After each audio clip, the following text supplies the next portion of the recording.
bienvenue à tous pour ce nouvel épisode de What If No Limits, le podcast de Croissance Plus. Aujourd'hui, nous accueillons Jackie Chang, le fondateur de Paris Fashion Shops. Bonjour Jackie. Bonjour Céline, merci de me recevoir.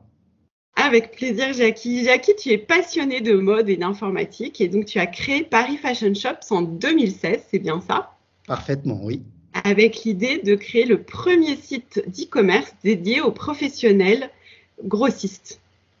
Alors, la première marketplace B2B dédiée aux professionnels de la mode précisément. C'est beaucoup plus clair comme ça. Aujourd'hui, Paris Fashion Shops réalise un chiffre d'affaires de 5 millions d'euros. Tu as 45 collaborateurs. Absolument. Et le donc, chiffre d'affaires représente en gros 10% de notre flux business qui est 10 fois plus, donc 50 millions de flux business sur l'année 2020 qui vient d'être clôturée. Et une belle croissance puisque tu me disais en préparant ce podcast que vous réalisiez une croissance de 50% chaque année depuis la création de Paris Fashion Shops. Alors, les 3 premières années, c'était une croissance à 300%. Et cette dernière année, on vient de la terminer à une croissance à 3 chiffres, à plus de 100%. L'objectif de Paris Fashion Shops est déjà de devenir le leader national en France sur la partie marketplace B2B. Donc, je dirais que aller chercher le milliard de flux business, c'est réalisable. Je vais te laisser te présenter pour que les auditeurs savent qui tu es, quel entrepreneur tu es. Parce que l'entrepreneur chez Croissance Plus est très important, c'est lui qui est le moteur de la création d'une entreprise, le moteur d'une belle aventure, et donc c'est important qu'ils en sachent un peu plus sur toi. Très bien. Céline, pour ma part, j'ai débuté l'entrepreneuriat à mes 20 ans, il y a précisément 26 ans maintenant. J'ai commencé en tant que fabricant de maroquinerie parisien pendant 10 ans, de 1994 à 2004, avant de switcher sur la fabrication et le métier de wholesale du prêt-à-porter pour 10 ans également. Donc pendant 20 ans, j'ai été en tant que fournisseur et grossiste des boutiques de mode en France et à l'international. Et durant ces 20 années, justement, ça m'a permis de continuer à travailler, de travailler dans ce métier passionnant, le métier de la mode, et de pouvoir apporter des produits, tendances, pour que les boutiques de mode puissent avoir de la création parisienne dans leurs boutiques et des produits sur lesquels ils peuvent marger et faire du business. Avant de démarrer l'aventure digitale, au bout de 20 ans de métier physique, avant de démarrer cette aventure Paris Fashion Shops. Et là, on va y venir sur oui, mais justement, alors quel a été le déclencheur? Parce qu'effectivement, c'est un domaine dans lequel tu avais une expérience forte. Mais quel a été le déclencheur? Quel a été le début de Paris Fashion Shops? Est-ce que c'est une rencontre? Est-ce que c'est une idée fulgurante un matin? Comment c'est arrivé? On peut commencer déjà par le nom Paris Fashion Shops. On peut appeler ça une aventure, on peut appeler ça un pari même, au-delà de Paris la ville, un pari, parce que c'est un pari qui n'était pas gagné d'avance. Le pari, c'était de réunir un ensemble d'acteurs dans ce métier de la mode.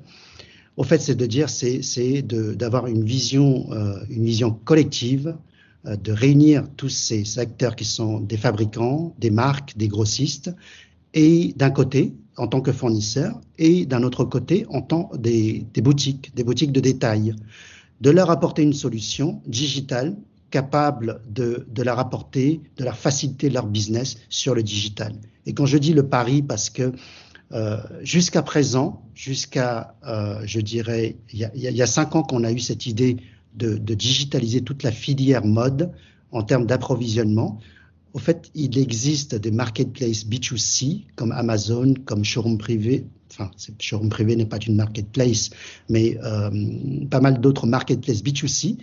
En termes de marketplace B2B, j'en ai pas trouvé. Et j'ai pas trouvé d'outils capables de nous aider en tant que professionnels de la mode à développer notre business sur le digital. Et du coup, n'ayant pas trouvé d'outils, on l'a créé l'outil, quoi, en gros. Et c'est pour ça que l'idée de Paris Fashion Shops, avant tout, c'est une vision collective de fédérer des acteurs de la mode dans la partie B2B et de pouvoir leur dire que le digital était une menace pour nous auparavant. Avec Paris Fashion Shops, le digital devient une force. L'idée des petits poissons, le Big Fish Project qu'on a lancé il y a 4 ans et demi, est devenu les petits poissons ont un peu grandi, un peu grossi. Donc du coup, c'est la force, l'union fait la force, quoi. Jouer collectif. Justement, parle-nous des petits poissons parce que c'est quand même central chez Paris Fashion Shops. C'est le pull ou le t-shirt que je porte au quotidien sur moi, mais c'est aussi ce concept que je porte en moi depuis 5 ans, depuis le lancement de Paris Fashion Shops, 4 ans et demi précisément. Et on évolue dans cet univers-là en apportant aujourd'hui, nous avons digitalisé d'un côté plus de 850 marques qui sont des fournisseurs, des marques et des grossistes parisiens. Ce sont tous des fournisseurs français qui sont connectés, qui sont digitalisés, que nous avons digitalisés à travers nos studios de shooting, de photos, digitaliser leur catalogue, de pouvoir les intégrer sur la marketplace Paris Fashion Shops pour pouvoir servir d'un autre côté les clients qui sont des boutiques de mode en France et à l'international, qu'ils puissent, que ces clients de boutique puissent en 2 clics avoir, ça c'est la promesse de Paris Fashion Shops, en 2 clics toucher 850 fois la puissance d'achat de Zara combinée avec la facilité d'utilisation d'Amazon. Et nous sécurisons chez Paris Fashion Shops tout le flux transactionnel. On est au format marketplace, au même titre que les grandes plateformes à la Amazon, Fnac, Darty et Marketplace, avec un agrément ACPR, Banque de France, pour pouvoir sécuriser tout le flux. On voit bien l'innovation tech, donc on souhaite à Paris Fashion Shop que ça devienne une belle boîte de la tech capable de concurrencer d'autres géants mondiaux que parmi certains que tu viens de citer d'ailleurs. Donc on souhaite que vous alliez très loin dans cette innovation. Et néanmoins, j'aimerais te poser une autre question. Tu es adhérent de Croissance Plus. Donc chez Croissance Plus, on réunit des entrepreneurs qui partagent des valeurs très fortes, puisque ce sont des entrepreneurs qui souhaitent allier à la fois la performance économique, la croissance, l'innovation, avec une responsabilité sociétale, sociale et environnementale très importante. Croissance Plus est d'ailleurs fondée sur la valeur du partage de la croissance, mais aujourd'hui, on veut aller bien au-delà. Et donc, c'est ma prochaine question. Quels sont les engagements de Paris Fashion Shops au niveau social, sociétal et environnemental? Alors, première chose, Céline, avant de rentrer sur tous les enjeux sociétals, économiques et environnementaux et autres, je dirais que je suis un peu comme poisson dans l'eau chez Croissance Plus parce que nous partageons des valeurs qui sont très proches. Je vais justement te parler de nos 5 principales valeurs chez Paris Fashion Shops, qui sont pour le premier, au fait, c'est ce que je résume généralement en 3 P et 2 I. Le premier P, c'est la proximité. Nous sommes très proches aussi bien de nos clients que de nos collaborateurs. Le deuxième P, c'est le partage. Le partage qui est très important parce que chez Paris Fashion Shops, on a le savoir l'envie de partager notre savoir-faire, notre expérience métier avec nos clients, nos vendeurs, nos partenaires vendeurs et nos clients qui sont des boutiques, mais aussi avec nos collaborateurs. Et c'est là où on se dit la richesse de pouvoir donner et de pouvoir échanger, ça aussi, ça fait partie, c'est clairement ce côté partage. Troisième chose, on parle de performance.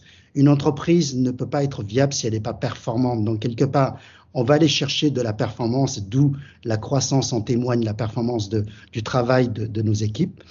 Le premier I parle de l'innovation. On a un hashtag qui s'appelle Innover pour la mode parce que clairement, on parle de la tech, mais on est dans la fashion tech chez Paris Fashion Shops. Le deuxième I qui regroupe toutes les valeurs, je dirais, qui est fondamentale de toutes les valeurs chez Paris Fashion Shops, c'est l'intégrité. L'intégrité, c'est la confiance, c'est la loyauté, et c'est ce qui nous permet, nous, en tant que tiers de confiance, de sécuriser tous les flux transactionnels sur Paris Fashion Shops. Voilà les 5 principales valeurs chez Paris Fashion Shops, 3P2I. Et ensuite, Paris Fashion Shops répond à tout ce qu'on parle de RSE. On a une politique RSE qui a été mise en place. Comme tu sais, nous avons comme actionnaire Eurazeo depuis le départ de cette aventure il y a 4 ans et demi dans l'actionnariat de Paris Fashion Shops. Nous avons démarré cette année, l'année dernière, pas cette année, et avec les équipes RSE chez Eurazeo, à mettre en place justement cette politique de RSE.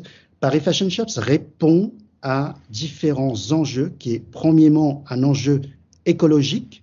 Nous avons un service de groupage de colis où nous avons une quinzaine de collaborateurs qui, au quotidien, regroupent de la logistique, du regroupement de colis. Comment ça se passe concrètement? Un client, quand il est en France ou à l'étranger, passe une commande chez 5-6 fournisseurs différents. Nos équipes vont aller récupérer les colis chez les fournisseurs qui sont tous dans la région le Grand Paris, Aubervilliers et Saint-Denis précisément, dans ce rayon de 5 km², et récupérer les commandes. Et une fois que les commandes sont récupérées dans la même journée, vont être regroupées dans un carton ou dans plusieurs cartons pour que ça soit envoyé en une seule fois. Par ce principe de regroupement de colis, de la partie logistique chez Paris Fashion Shops, ça réduit au moins de 70% l'impact carbone. Donc, premier enjeu écologique. Deuxième enjeu économique pour nos clients.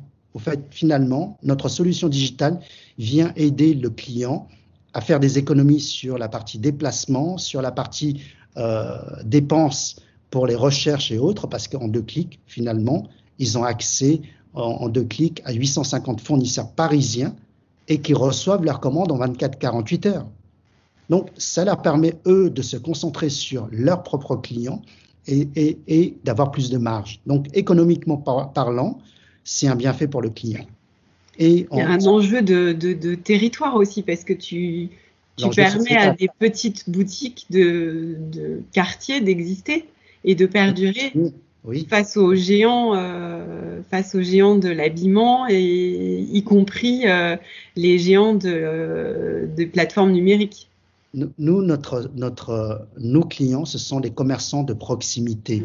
Finalement, tous ces commerçants de proximité qui animent nos centres-villes, au fait, ils n'ont pas pu innover ou ils n'ont pas pu innover assez vite pour pouvoir rattraper le temps perdu, l'avancement du digital des grandes, ce que tu cites, des mastodontes, les Amazon, pour ne citer que les moins forts, c'est ça?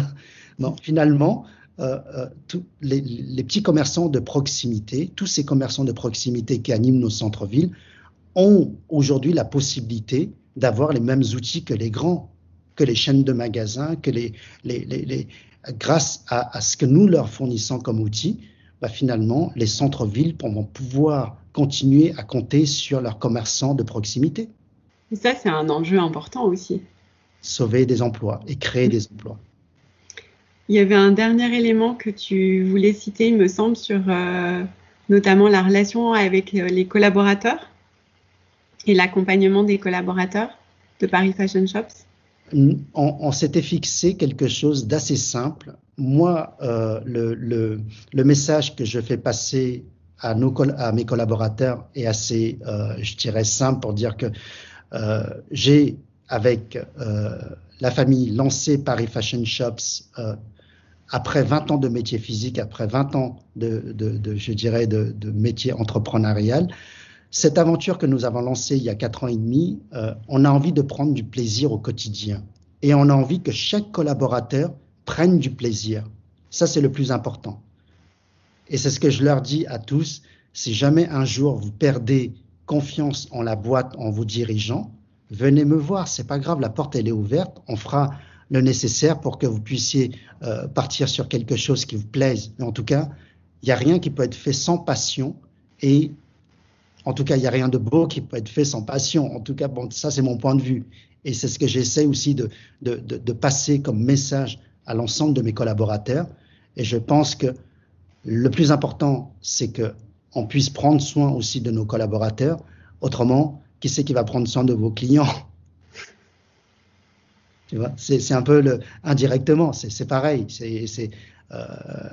Il faut être à la hauteur des gens avec qui on travaille. Et je pense que ça, c'est important. Est-ce que ces enjeux qui sont assez forts, parce qu'on comprend l'engagement de l'entrepreneur, mais aussi de l'entreprise, Paris Fashion Shops, est-ce que ces enjeux, ces engagements, vous les avez formalisés dans la définition d'une raison d'être, dans la définition d'un modèle de gouvernance spécifique, dans l'obtention d'un label ou d'une certification, ou pas pour le moment? Est-ce que c'est une question? Je pose cette question parce que beaucoup d'entrepreneurs en ce moment se la posent, ne savent pas forcément par où commencer, quel statut, quelle certification adopter. Et du coup, si tu peux partager ton expérience, je pense que c'est très utile. Alors, il y a un objectif d'inscrire Paris Fashion Shops en tant qu'entreprise à mission à moyen terme, qui est de se donner les 48 mois à venir.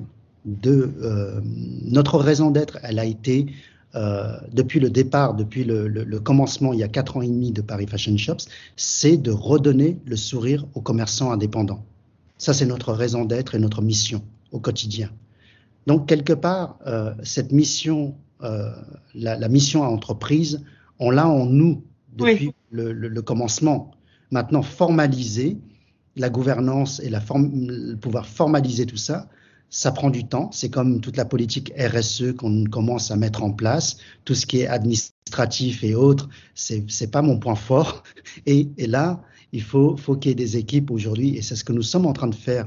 Notre mission sur le T1 2021, c'est de mettre en place tous les process nécessaires, de mettre au carré l'entreprise, de dire, OK, on vient de déménager il y a à peine 3 mois. Encore, on fait que ça. Chaque année, on déménage parce que pour pouvoir répondre à l'hypercroissance, ça c'est un bon problème des startups en hypercroissance. Ça, c'est que tu te retrouves chaque année à manquer de place donc du coup, nous notre objectif cette année, c'est de dire OK, mettons en place tous ces process pour qu'on puisse se dire allez quoi, on peut scaler beaucoup plus facilement après.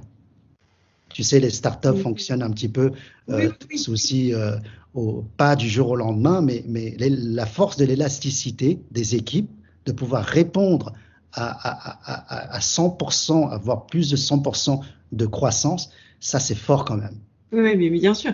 Puis de toute façon, c'est beaucoup plus authentique d'être dans cette démarche plutôt que de formaliser une raison d'être avant même d'avoir fait quoi que ce soit. Donc ça paraît beaucoup plus logique que ce soit l'aboutissement de tout ce que tu fais, de tout ce que tes équipes font au quotidien. J'avais la question suivante. On est en janvier 2021, on vient de traverser quelques mois compliqués à l'aune de cette nouvelle année, à l'aune des mois et des années qui viennent qui risquent d'être un peu compliqués. Comment toi tu as vécu ces derniers mois au sein de Paris Fashion Shops et comment tu envisages les mois à venir? En gros, ma question c'est de savoir si tu as été impacté ou si au contraire cette crise a été plutôt un accélérateur. Beaucoup parlent du monde d'avant et du monde d'après. Est-ce que pour toi il y a un monde d'avant et un monde d'après?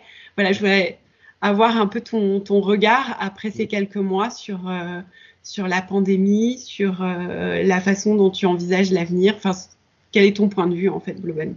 Alors, le début du confinement, le premier confinement au mois de mars a été très, très compliqué. On a subi sur le mois de mars quasiment 80% de baisse de chiffre d'affaires. Oui. C'est quand même impressionnant parce que 80% de moins sur un mois de mars comparé au mars 2018. On s'était posé pas mal de questions et tu sais, je pense que tu me connais suffisamment maintenant. On avait le choix entre gratter le clavier de la télécommande devant Netflix ou alors gratter le clavier d'ordinateur en continu pour pouvoir produire.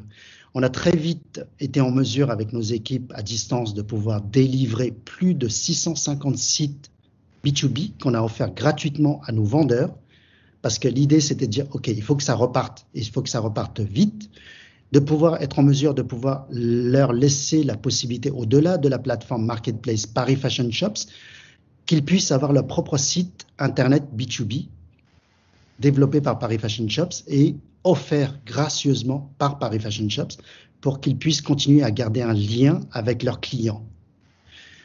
On a sécurisé à travers ces sites B2B le paiement. On a aussi sécurisé les envois. On avait fait un deal avec notre partenaire logistique, un de nos partenaires logistiques qui était Chronopost, qui est toujours Chronopost et d'autres prestataires, de pouvoir passer en livraison, on ne va pas appeler ça produit de première nécessité, mais Chronopost a été en mesure de pouvoir livrer tous nos clients en France et à l'international les colis durant le confinement. Donc on a pu continuer à répondre à cette activité. Ça, c'était un des premiers outils qu'on avait délivré à nos clients vendeurs. Ensuite, on a pu aussi mettre en place des partenariats avec d'autres sociétés pour pouvoir aider nos clients à apporter de l'assistanat juridique. On a aussi développé une nouvelle application pour sécuriser les paiements à distance, la VAD à distance, qui s'appelle VAD Secure. Et tous ces outils-là ont été apportés, c'était notre contribution pour que le métier puisse continuer à tourner, pour que nos clients puissent continuer à exercer leur métier. Et ça, je pense que ça a fait beaucoup de bien à l'ensemble de nos clients, et ce qui fait que, à partir du mois de mai-juin, le business a repris sa voilure et que on a pu réussir en 2020 à clôturer l'année avec un taux de croissance de plus de 100%. Donc du coup, le Covid, est-ce qu'il a été positif pour notre métier? Pour la partie physique, chez nos clients, forcément non, parce qu'avec la fermeture des magasins, avec tout l'impact, tout ce qui est précautions sanitaires et toutes ces problématiques de confinement, magasins fermés et autres, ils ont eu de la baisse dans leur activité. Mais en même temps, pour la partie digitale, ils ont pu compter sur nos équipes, sur tous les outils innovants que nous avons pu déployer en un temps record. Et ça, je dis bravo à toute l'équipe Paris Fashion Shops, parce qu'on a fait quelque chose d'exceptionnel. Comme Sandra Legrand nous dit souvent, situation exceptionnelle, réponse exceptionnelle. Donc, c'est ce que nous avons fait et on a produit des choses, des outils bien concrets et qui soient utiles à nos clients. Voilà en gros le côté positif du digital qui aujourd'hui aide concrètement nos clients à développer leur business et à traverser cette période difficile. Oui, et du coup, vous leur avez permis d'accéder à des outils qu'ils conserveront à l'avenir. Et donc, vous avez contribué à l'accélération de la transformation digitale des petits commerces. On est devenu un acteur qui produit des solutions concrètes et qui apportent du business finalement, qui soient là et qui apportent du business, qui fait tourner le business. Peu importe la situation, on est capable de pouvoir grouper les colis, de faire partir les colis et que les clients puissent recevoir leurs colis en toute sécurité et qu'ils puissent continuer à, malgré les fermetures des magasins, utiliser le click and collect, utiliser les réseaux sociaux pour continuer à faire tourner leur business. Ça, c'est important pour pouvoir maintenir l'activité. Voilà, c'est fondamental pour pouvoir continuer. Et comment tu vois les mois à venir? Tu penses que justement, une fois ces outils mis en place, ces nouvelles habitudes acquises, quoi qu'il arrive, les commerçants arriveront à reprendre une activité ou à modifier leur façon de faire du business? Moi, je ressens une sorte de solidarité vis-à-vis des commerçants de proximité. Le consommateur aujourd'hui, que nous sommes tous plus ou moins consommateurs et qu'on voit en bas de chez nous les magasins de mode ou les magasins ou les commerçants de proximité, en réalité, la question qui se pose aujourd'hui, c'est de dire, est-ce que on a envie de voir disparaître ces commerçants de proximité ou pas? Notre rôle à nous, je dirais, c'est de pouvoir continuer à faire en sorte à participer justement à ce que ces centres-villes continuent à être animés par ces commerçants de proximité et qu'on a besoin. On va pas tous commander sur Internet, on va pas tous aller dans des centres commerciaux qui sont géniaux, ok, mais le commerçant de proximité, c'est celui qui connaît mieux, c'est l'œil de la ville, c'est celui qui connaît mieux nos habitudes. Enfin, il y a des choses que tu peux pas retrouver dans des chaînes de magasins. C'est celui qui connaît la famille, c'est celui qui la boutique en bas de la maison, c'est celui qui nous connaît, qui sait à quelle heure rentrent les enfants et celui qui finalement garde un œil sur la sécurité de la ville quelque part, non? Tout à fait. Alors maintenant, on va passer dans le domaine du rêve, de la science-fiction. Je vais te donner une baguette magique. Et on arrive à la question What if no limit? Si tu avais une baguette magique, Jackie, quelle est la première chose que tu changerais dans le monde? Le pouvoir de redonner le sourire à tous mes clients. Ça, c'est important. Sans mes clients, je ne serais pas là. Il n'y aurait pas Paris Fashion Shops. Et je pense que s'ils retrouvent le sourire, bah forcément, on retrouve le sourire tous. On est dans l'entrepreneuriat, on a besoin de nos clients. Donc avant tout, focus le client. Il faut qu'il soit heureux, il faut qu'il ait le sourire. Je te laisse donner le coup de baguette magique, Jackie. Clac. Souriez. C'est fait. En tout cas, nous, on sourit. J'ai une dernière question, mais en fait, j'ose à peine te la poser parce que je sais pas, je pense que je veux savoir ce que tu vas me répondre. Si tu n'étais pas entrepreneur, Jackie, quel serait ton métier? Quelle serait ton activité? Est-ce que tu as envie de faire autre chose? Oula, là, ça va être compliqué. J'ai commencé à entreprendre à l'âge de 20 ans. Ça fait 26 ans que j'exerce ce métier. J'ai pas eu la chance d'être salarié auparavant. Je sais pas si c'est une chance ou si c'est un bonheur de ne pas avoir été ça. Je sais pas du tout. Mais en tout cas, je pense que je saurais pas faire autre chose que entreprendre. Ça, c'est sûr et certain. En tout cas, je m'ennuierais pas de continuer à entreprendre. Et c'est ça qui me passionne et c'est ça qui me motive au quotidien. Et à chaque matin où je me réveille, je me dis, j'ai cette chance de pouvoir entreprendre et voilà quoi, c'est tout pour moi. Double chance, Céline, parce que j'entreprends avec ma femme depuis 26 ans, Rebecca, et elle est aussi barjo que moi. Donc quelque part, on s'entend bien. Et dans l'entrepreneuriat, c'est toutes les dimensions de l'entrepreneuriat où il y a... Parce que finalement, l'entrepreneuriat, c'est quand même un peu tous les métiers. C'est la conjonction de l'ensemble des métiers. Puisqu'il y a l'aspect innovation, management, communication, marketing. Enfin, ça regroupe un peu tout ça. Est-ce qu'il y a un domaine qui te motive plus que les autres ou finalement, c'est l'ensemble de tout ça qui fait que... Innover. Avant, dans la partie physique, l'innovation, c'était plus la création. Aujourd'hui, dans le domaine de la fashion tech, c'est plus innover avec des outils digitaux, avec des solutions digitales pour pouvoir aider nos clients. Et moi, je pars encore du principe que si nos clients font du business grâce à nos outils, c'est que nos outils ont de la valeur. Donc là, c'est vraiment du pratico-pratique. C'est dire, est-ce que ce que j'apporte à mes clients leur permet de faire quelque chose de mieux, de plus ou pas? Si oui, donc mes outils ont de la valeur. Autrement, il faut que je change. Non, mais ne change rien, Jacques. Je crois que tu es parfaitement à ta place. Merci pour ce témoignage. Est-ce que tu as autre chose à ajouter, quelque chose que tu veux partager ou... Mon bonheur d'entreprendre et je suis heureux d'être chez Croissance Plus. C'est une belle phrase de conclusion.